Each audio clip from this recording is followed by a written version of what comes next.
everyone. It's so amazing to see you. Hello, Selena, and hello, Elise. Thank you for being here at Most Powerful Women. So, Selena, you launched Rare Beauty in 2020. There were then, and there are now, so many celebrity beauty brands on the market. But as Emma alluded to in the introduction, you've been so incredibly successful. What did you see as the white space at that time that you wanted to fill? I'm not quite sure there was a need for more cosmetics company, probably specifically from people like me. I'm sure people were not assuming that would do much, but I wanted to create the brand with a mission. I felt like at that time when I was starting the brand with my team, it just seemed to be a lot of expectations for women to, maybe it was a fad or a style, and it felt super unrealistic to me. So I wanted to find a way that if I were to take this adventure, how can I make it unique? How can it be not about perfection, but about inclusivity and making someone feel good? I also don't know how to do my makeup, so that's the ironic part.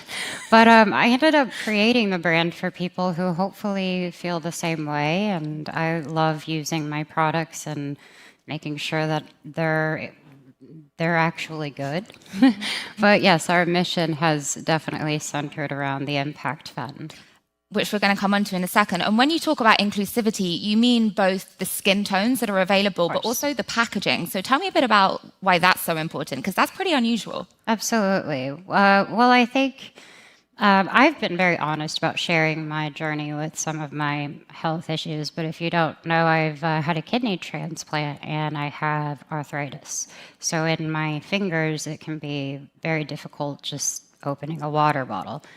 And I wanted products to feel like that I could use, that felt comfortable and not have to, I always bite the product sometimes to open the eyeshadows, but I felt like including something. And so basically, we met up with therapists, people who have dexterity issues. We've tried to include people who may not know how to easily access something. And that was really important just because it was a personal thing for me as well. Yeah, of course. And talk to me a bit, and this is for both of you, whoever wants to answer, about the categories you enter and the products you enter each category with, because correct me if I'm wrong, it might have been updated. You're currently in 14 product categories and you have around 35 to 40 products, which isn't actually a lot. So what's the strategy behind what you do? I actually didn't know the exact number. That's what this is research has led me to these numbers, but how do you figure out what's the right category and what's the right product? I think we've always been driven by our community and ensuring that our product development team, but really across the board, all teams are so closely tied to the community that we've created the brand around. And it's truly our community that will help us stand the test of time, and they drive everything. And the innovation, we follow what we know they're going to want to see next. We know how important our brand values and inclusivity are, and are really driven by all of that. What do you mean? Break down the word community for me, because it's something we use a lot these days. What do you mean by it, and how do you engage with it? Because I know you're doing some interesting things, Substack, for instance. But. Yeah, so we reach over 12 million young people across all of our social channels. We consider that our community, but we don't just reach them through digital. We bring them together for community events, for influencer events, for mental health events, and we've done that since we launched the brand in 2020. And in many ways, launching a brand like this during a global pandemic can be challenging, but it forced us to double down on the brand's mission because we had to create connection and community among everyone. And so we started these rare chats in the very beginning, which were members of our community who signed up. They loved our products. We brought them together online. And we talked about everything from what's your favorite rare beauty product to what are you struggling with. And that was really the inception of building this community, and it happened authentically. And so over time, it's grown tremendously. Our customers are our community, but they know many of us. They know a lot of the people that work at the brand. They see us at events. They see us walking down the street. They talk to us on Instagram. And so there's a whole person behind every one of our customers. And I think that's what we consider the power of our community. And Selena, how do you balance that? Because as Elise was saying, so much of the power of Rare and its community is you being the face of this brand and people connecting with you. A lot of us, myself included, feel like we've grown up with you. But then at the same time, putting yourself out there, and you've been very candid about this, has real life mental health consequences for you. So for all of us, can I just say, how do you walk that line between doing what is important for the business and also taking care of yourself? Well, I'd say it's important to have a great team. I think I am very fortunate to have started with, I think it's an honor and a pleasure. I don't know if you know exactly where this woman has come from, but I'm so honored to have her as amazing a partner. social impact work for Michelle Obama, Elise, and you two met over Zoom. You told me as well during the pandemic. We did, and the rest was history. It was great. So surrounding myself with people who actually believe and understand my mission was incredibly important. And like she said, I do think it is my transparency, but it also is what we've built, because we do tons of events for people that we have never met to people that have created a relationship, and we'll bring in therapists, or we'll bring in music into play, or food, or any sort of activity that they can physically be a part of. And we also listen. I think sometimes we don't give the consumers enough credit. They're a lot smarter than we think. So do they, going back to what we were talking about a second, do they direct your product decisions? Do they direct the direction the company goes in strategically? I mean, we definitely have a specific way of doing and showcasing our brand, but we listen, definitely. They have helped us with shades from just stories and products that they want to see less of, more of, and yeah, we definitely appreciate their feedback. I have to ask about tariffs. It's been a hot word here over the past few days. Tariffs on cosmetic ingredients and packaging have really had a huge impact on the beauty industry over the past year. I believe that some of Rare's products are made in South Korea. Has it had any impact on your products and pricing models? For the most part, we've stayed true to our prices and continue to want to ensure that we are a brand that is accessible and across the board. And, we'll have to see the direction that everything goes, but that's where we are right now. Let's move on to the Rare Impact Fund. So, Selena, you launched this fund alongside, at exactly the same time you said you were launching the brand. It was a huge commitment from the outset. And its goal is to expand access to mental health services for young people worldwide, which I know is an issue very close to your heart. So 1% of all Rare Beauty sales go to the fund. Two-part question. First of all, how did you settle on that number? Why did that feel like the right direction to go in? Well, I can say that every single thing this brand does has been driven by Selena, from her story to her values to her vision. And so making a commitment like that before ever selling a product is something that's really bold and unique. We didn't know what the success of the business would be, and it can be risky to give away 1% of sales, not profit, sales, before ever knowing what the business is going to look like. And for Selena, this brand has always been driven by mission first. The products can stand on their own, but truly the brand's mission and purpose and story is what makes the brand so unforgettable to our community. And so 1% of sales is bold. It's above gold standard as people look at sort of corporate philanthropy. And not only did Selena want to donate 1% of sales of her company, but she wanted us to also fundraise so that we could mobilize $100 million. This wouldn't just be a corporate philanthropy. This would be a true foundation, true through and through. And that's what it's been since day one. And how do you think about allocating funds? How do you make those decisions? So we work in partnership with organizations around the world. We vet them. We make sure that they are meeting our 3 pillars of impact, which is around suicide prevention and crisis response, education, as well as what we call communities of support, which is really ensuring that all of the adults around a young person are also trained and educated. So we make sure that the organizations we support fit into one of those buckets. And we currently support 30 nonprofit partners around the globe. Yeah, that's incredible. That's hopefully just the beginning. That's just the beginning. Where do you want it to be in 10 years' time? I am to rush people. This is an important issue. This is something that often gets neglected, but also, when we started the brand, it was during the pandemic. It was during a really difficult time. So I wanted to see if that would even work. And like she said, I think it is kind of bold and a little risky to do that. But we've also been able to do full days working with our partners where, we did recently 3 days at Sephora where 100% of our fragrance sales went to the Impact Fund. So we get to do these things that help it grow, and we do a gala every year, and usually I force my husband to buy the most expensive thing because I'm like, just do it. We need to help people. So. And he does it. And he does it. He does it. What a great husband. I don't know how many of you watched the documentary film that Selena made in 2022 called My Mind and Me, which was such an incredibly powerful film and actually a very brave thing for a celebrity to do, to give so much of yourself to the viewer like that. In that film, you talked about wanting to spearhead a mental health curricula for young people in schools. I wonder where you're at with that right now. Is it a possibility?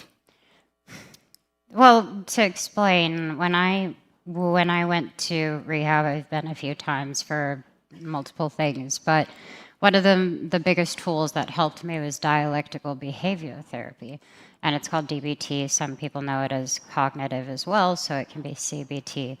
And it instills these skills in me that I don't think I was ever able to do growing up. I'm bipolar, so regulating emotions, understanding what enmeshment and codependency looks like, and learning all of these lessons. So yes, my idea was and dream would be that they would teach, some sort of education in schools. When you're younger and you go to school, I remember I'd get a smiley face and they'd give me a little thing and they'd have a chart and they'd say, "How do you feel today?" And it sucked when I got them bad one, but it was just, to me, why wouldn't we keep that conversation going? I'm not sure currently that would be possible. But maybe one day it is a goal of mine that I truly would love to see through, and hopefully. Well, and a lot of what we found also in doing our research, where there were a lot of programs and curricula for schools, but they didn't have the funding that they needed to scale or to tailor them to different communities and different cities and different states. And so that has been Selena's drive to create a curriculum, and her own experience has really helped guide the strategy of the fund and why we invest in programs that are evidence-based curriculums for school, that we can help expand, we can help people modify them and really scale them across the country. Yeah. And how do you reflect on that film now, Selena, My Mind and Me, because you're happily in a much happier place in your life? And I wonder how it feels looking back on that film now. Oh, I'm just so glad I'm not there. I also don't want people to look at that film and still believe I'm there. I don't think anyone does. Well, good. I'm so grateful that I was able to share that part of me. Before it came out, I changed my mind so many times whether I'd release it or not. But now I'm just grateful that people found a lot of healing. We heard so much. And the conversation shifted from, let me take a selfie to, oh, wow, I have this. I've dealt with, clinical depression, and these conversations were opening up. So it was nice to tell my story to hopefully gain trust with my community, my group of people. And it's been wonderful. Been challenging, still is, but it's great. No, it's a really remarkable film if you haven't watched it. One of the reasons that Rare is so distinct from its competition is its focus on breaking down unrealistic beauty standards, which is actually very counterintuitive for a makeup and beauty brand to do. They're normally selling us aspirational, completely impossible ideals of beauty. But we're in a really tricky time, I think, right now for women. There's the GLP-1 boom, which is kind of emphasizing extreme thinness. Every time I log onto Instagram, I seem to be served a video about how I should change my face. I wonder, does Rare have to adapt the way it's speaking to its community for this moment, which feels quite unique? Not at all. I don't think so. I don't think our doubled down. conversation will change. If anything, we will double down on what we mean and how we don't use models. We use people that have felt, that they can be your best friend. I want something real. I think, if anything, and I'd like to mention, so many brands have been doing this. So it's not just us. I'm so grateful to see that there's incredible brands out there doing the same thing in their way, and it makes me really proud. So yeah, it can feel like you get, drowned in videos. Yes, there are videos of me, thousands, of what I should do to my face. It's kind of creepy. Yeah, how do you respond to that? Because it's one thing watching them with someone else. Having that done of yourself must feel quite something. It's weird. Then I get weirded out and I'm like, well, should I dye my hair like red? It's very unfortunate that that's what people are doing now with things like AI. It's interesting to me. It's a scary world, and I do worry for our younger girls. I know you have a younger sister. Yes, I do. So how do you speak to her about it?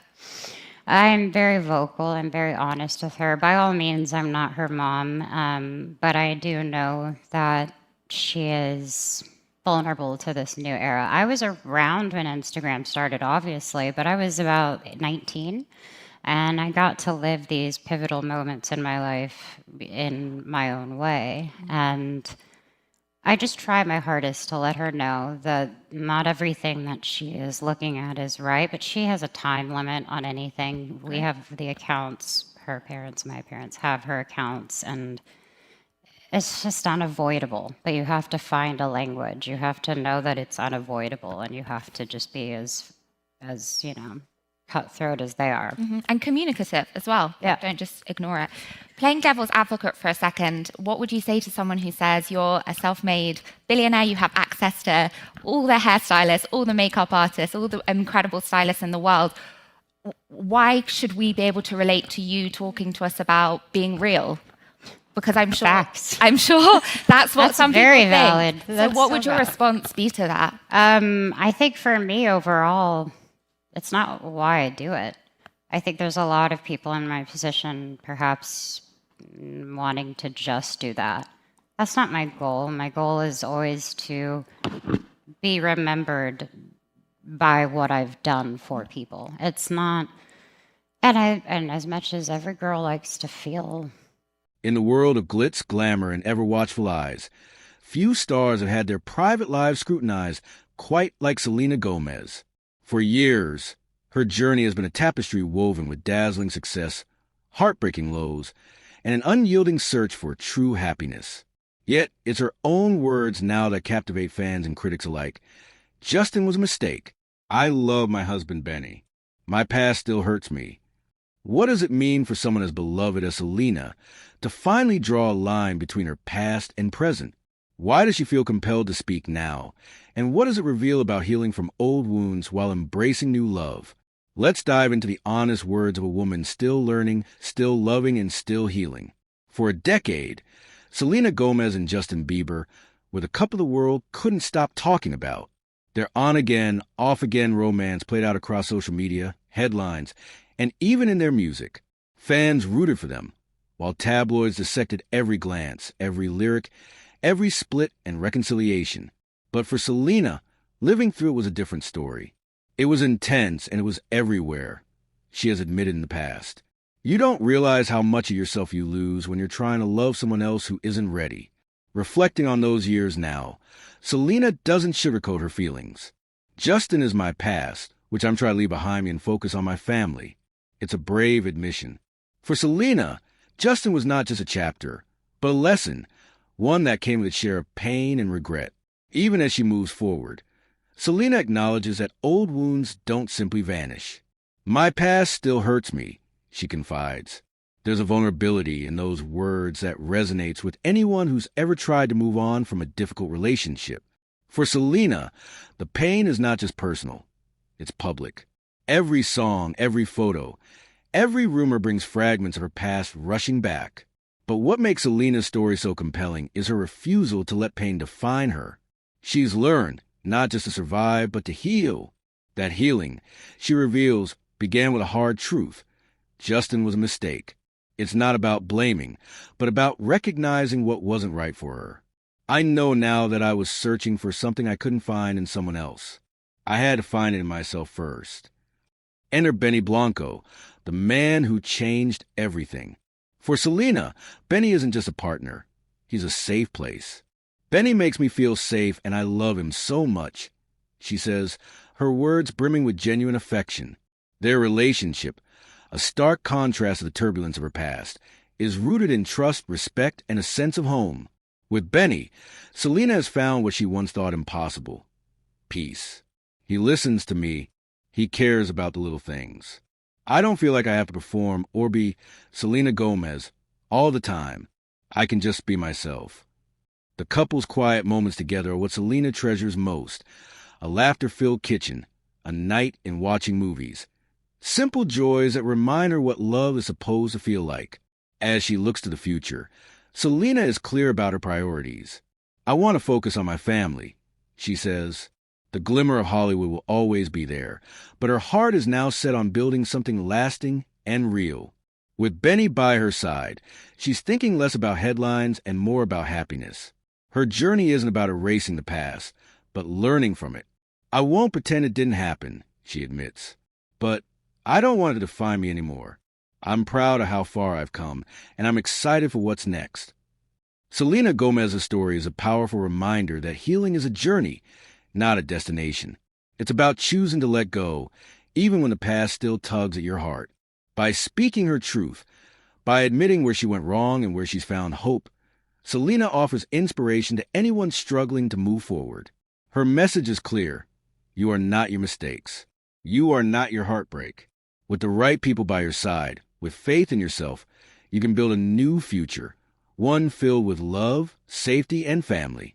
Selena's chapter with Justin may have ended in pain, but her story with Benny is just beginning. And this time, she's writing it on her own terms.